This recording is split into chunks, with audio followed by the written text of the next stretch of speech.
जय जय राम कृष्ण हरी।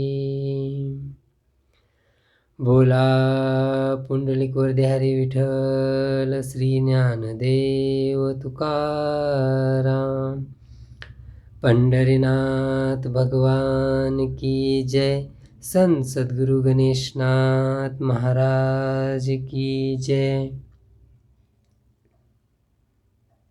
आज यहाँ पे संत सद्गुरु गणेशनाथ महाराज जी के 131वें अभंग पे प्रवचन कर रहा हूँ। इसमें उन्होंने हम इस आत्म सुख से दूर क्यों हैं उसके कारण बताया है। मरणाचा विसर पडला से थोर। अगर सबसे पहला कारण कौन सा है तो हम भूल गए कि ये मृत्यु लोक है। ये पंच महाभूत का शरीर एक दिन मिट्टी में मिल जाएगा। भूल गए हम। हमें लग रहा है कि हम अमर हैं और खुद को अमर समझ के इतनी साधन सामग्री हम इकट्ठा कर रहे हैं। पता ही नहीं कितनी पीढ़ियों का कमा के रखना है। चाहे हमारे खुद के बच्चे ही हमें एक कोने में क्यों ना बिठा दे, जब हम वृद्ध होते हैं तो आप कितने भी करोड़ों रुपए कमाइए, आखिर में आपको एक कोना ही मिलेगा। चाहे वो कोना सिर्फ एसी हो, उतना ही डिफरेंस है। अगर गरीब का बच्चा हो तो वो नॉर्मल कोने में बिठाएगा, अगर वो अमीर का बच्चा हो तो एसी के घर के, मतलब अगर बड़ा सा महल है तो उस महल में एक छोटा सा घर रूम होगा, उस रूम में एक एसी बनाया होगा, उस एसी के रूम में रखे, उतना ही डिफरेंस है, ज़्यादा कोई डिफरेंस नहीं। तो किस लिए इतना सब कुछ? ये जिंदगी का जो तान तनाव, स्ट्रेस, टेंशन, कभी तो थोड़ा जानने का प्रयास कीजिए कि हमारा जो अमरत्व, ये अविनाशी आत्मस्वरूप, ये हम नहीं करते। इस देह संबंधी आसक्त रह के इतना भाग रहे हैं जैसे कि करोड़ों वर्ष हम यहाँ जीने वाले हैं। और कमाया कमाया तो ऐसा क्या हमने कमाया? मिट्टी से बनाए हुए महल, पोलाद यानी कि आयरन से बना हुई कार, गाड़ी, बोले तो जो ऑलरेडी भगवान ने ही बनाया है सब कुछ बातें, सिर्फ उसी में कुछ हम चेंजेस करके उसको हम हमारा मान रहे हैं। यही बहुत बड़ी गलती है हमारी। थोड़ा आत्मचिंतन कीजिए, समय दीजिए आत्मचिंतन को। अगर वो करेंगे तो बहुत बड़ा ये है, सर्व ही संसार मनती माझा, पर ये हम नहीं करते। वो करने की जगह ये मेरा, वो मेरा, ये वो कमाना है, ये मुझे पाना है, ऐसा करके हम दिन बिता रहे हैं। बचपन गया, जवानी इस मोह माया में जा रही है। वृद्धापकाल आएगा तब समझ में आएगा कि करना है, परंतु करने के लिए जो सामर्थ्य चाहिए, जो ध्यान धारणा लगाने के लिए जो शरीर चाहिए, वो उस समय शरीर ही नहीं होगा। उस समय क्या होगा? अनेक प्रकार के रोग, जरा, व्याधि रहेंगे। फिर क्या करोगे?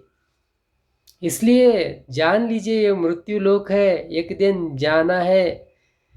किसके भरोसे हम बैठे हैं? थोड़ा समझ लीजिए।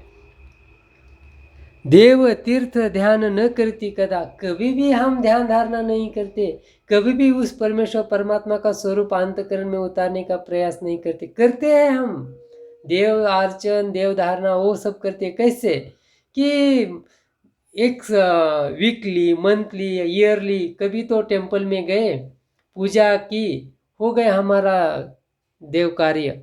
और कहते हैं हम जैसे कि भगवान के ऊपर उपकार किए, मैंने 10,000 की आज पूजा करवाई, मैंने इतना दान धर्म किया, बहुत गर्व से, अभिमान से कहते। वो देव कार्य है ही नहीं मूलतः। वो तो हमारा निजी स्वार्थ है। हमें मान प्रतिष्ठा, पद, या लोग हमारा नाम ले, वाह क्या दानशूर करना है बोल के हमें कहे, या वाह कितना बड़ा भक्त है, देखो कितनी बड़ी पूजा की उसने, ऐसा कहे, ये सुनने के लिए हमारे कान आतुर रहते हैं। तो वो भगवान का कार्य कहाँ से हुआ? उसमें तो हमारा खुद का स्वार्थ है।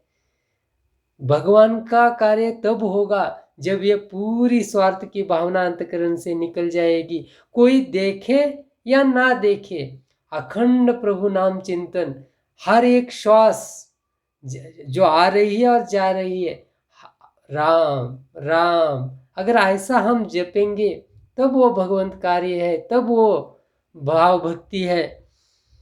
रात्रंदिवस धंदा प्रपंचाचा अखंड तो करना छोड़िए, परंतु 10 मिनट भी हम खुद के आत्म स्वरूप देखने के लिए, आत्मचिंतन के लिए नहीं देते। सोचिए, आपका बचपन से लेके अब तक का जिंदगी का हमारा स्वरूप, कभी हर वक्त मतलब हर एक दिन थोड़ा 10 मिनट निकाल के कभी हम ऐसे बैठे हैं, कभी आंखें बंद करके खुद के अंतःकरण में झांके हैं कि मैं कैसा हूँ, मैं कौन हूँ? नहीं। 10 बार हम आईने में देखते हैं, 10 बार लोगों से खुद की स्तुति सुनना चाहते हैं, 10 बार सेल्फी निकाल के उसमें अपना खुद का स्वरूप देखना चाहते हैं, पर कभी भी इस अंतःकरण में खुद के गुण दोष देखकर अपने जो दोष है उसको निकालकर गुणों को बढ़ाने का प्रयास नहीं करते। परंतु इस प्रपंच के जो काम है, इसलिए कहते हैं कि रात्रन दिवस धंधा, रात और दिन इस प्रपंच का व्यवहार करने में हम बिजी है। आज ये नहीं है, वो चाहिए, ये करने के लिए यहाँ संत साधु महात्मा ना नहीं कहते, कीजिए, परंतु एक लिमिटेशन, एक मर्यादा, कितना करना, कितना, थोड़ा सोचिए यार।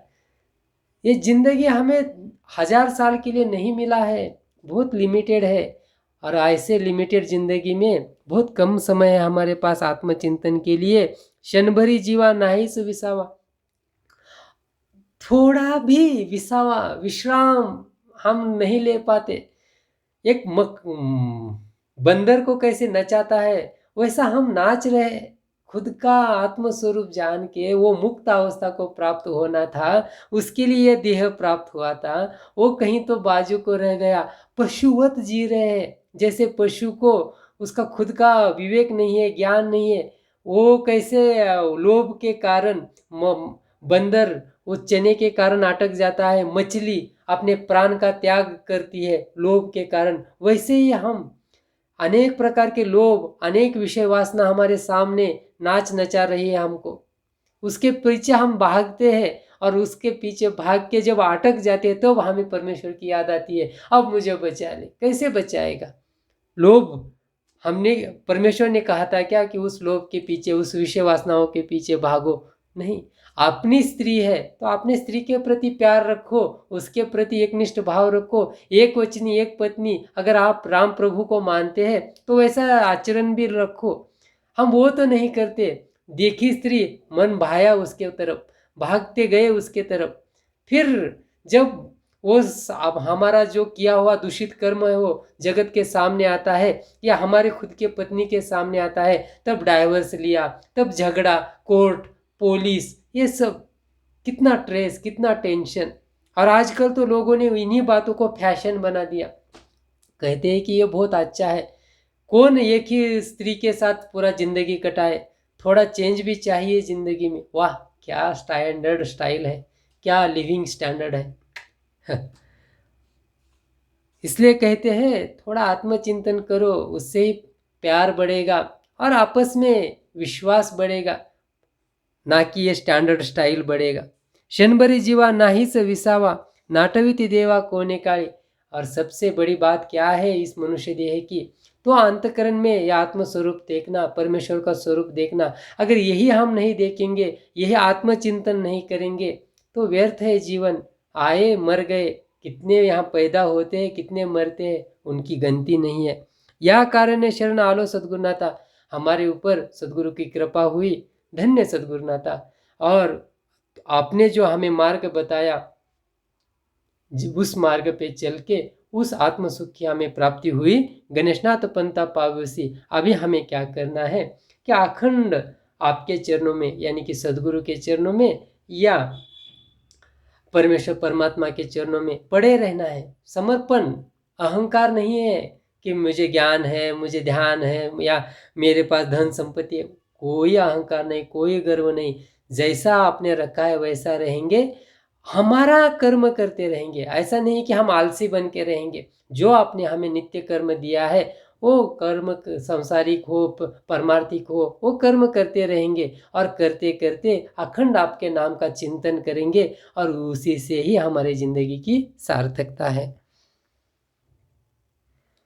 गणेशनाथ गणेशनाथ गणेशनाथ गणेशनाथ गणेशनाथ गणेशनाथ गणेशनाथ गणेशनाथ। बोला पुंडलिक वरदाहरी विठ्ठल श्री ज्ञानदेव तुकाराम पंढरीनाथ भगवान की जय। संत सद्गुरु गणेशनाथ महाराज की जय।